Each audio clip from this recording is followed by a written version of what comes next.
गिनती अध्याय 2 में हम देखते हैं कि परमेश्वर इस्राएलियों के तंबुओं को मंडप के चारों ओर व्यवस्थित करता है।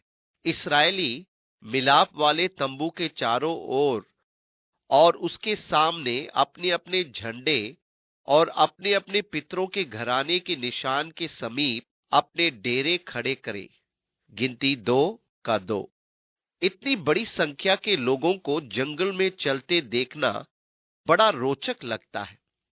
मैं नहीं जानता कि इतिहास में कभी ऐसा प्रवास हुआ जो समय और संख्या में इस निर्गमन के बराबर रहा हो। परंतु इस्राएल की छावनी का दृश्य देखें। सबसे पहले छावनी के बीच में मिलाप का तंबू था और उस मंडप पर दिन में बादल ठहरा रहता था और रात को आग का खंभा।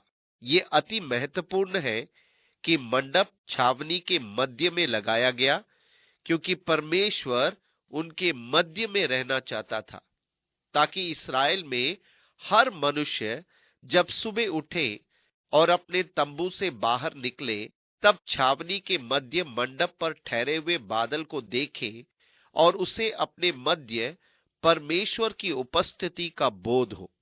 ये अत्यधिक महत्वपूर्ण है कि परमेश्वर राष्ट्र के मध्य हो। यदि राष्ट्र के मध्य में परमेश्वर हो तो वो देश महान होगा। जब तक लोगों में परमेश्वर की चेतना है, तब तक उनमें महान होने का सामर्थ्य रहता है। जब लोग परमेश्वर का विचार अपने मन से निकाल देते हैं, तब वो उनके जीवन में नहीं रह जाता। वो उनके राष्ट्रीय जीवन में भी नहीं रह जाता है और वो राष्ट्र पतन की ओर बढ़ जाता है। जिस अनुपात में परमेश्वर राष्ट्रीय जीवन से बाहर किया जाता है, उसी अनुपात में वो देश पतन की ओर बढ़ता है।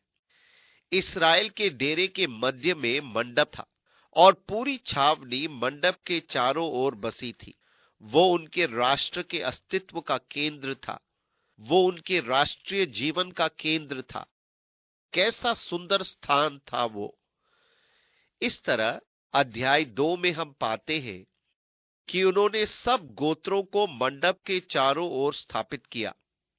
सबसे पहले यहूदा, इसाकार और जबूलून के गोत्र। इन गोत्रों ने अपना चिन्ह शेर रखा था और उन्होंने मंडप के पूर्व में अपने तंबू लगाए। उनका झंडे का रंग हरा था। इनकी सेना 1,86,400 थी। वे सबसे पहले बसाए गए। मंडप के पश्चिम की ओर एफ्रेम, मनश्शे और बिन्यामीन के गोत्र बसे थे। उनका चिन्ह बछड़े का सर और झंडे का रंग सुनहरा था। इनकी कुल संख्या 1,08,100 थी। मंडप के दक्षिण में रूबेन, शिमोन और गाद के गोत्र थे। इनका चिन्ह मनुष्य का मुंह था और झंडे का रंग लाल था। इनकी कुल संख्या 1,51,450 थी। मंडप के उत्तर में दान, आशेर और नप्ताली के गोत्र बसे थे। उनका चिन्ह बाज पक्षी था। उनके झंडे का रंग लाल और सफेद था और उनकी कुल संख्या 1,57,600 थी। इन पहचान चिन्हों में हम पहले शेर, मनुष्य का मुंह, बछड़े का सिर और बाज देखते हैं। इनसे हमारे मन में क्या ख्याल आता है? जब हम एहेजकेल और प्रकाशित वाक्य में करूबों का विवरण पढ़ते हैं, तब हमें समझ आ जाता है कि ये वास्तव में वे मुखड़े हैं जो करूबों के मुख पर है। करूबों के 4 मुख वास्तव में इस्राएल की छावनी के चिन्हों को दर्शाते हैं। इस तरह आप यहां स्वर्ग दूतों का विचार देखते हैं जो परमेश्वर के लोगों के चारों ओर वास किए हुए हैं। परमेश्वर मंडप के मध्य में था।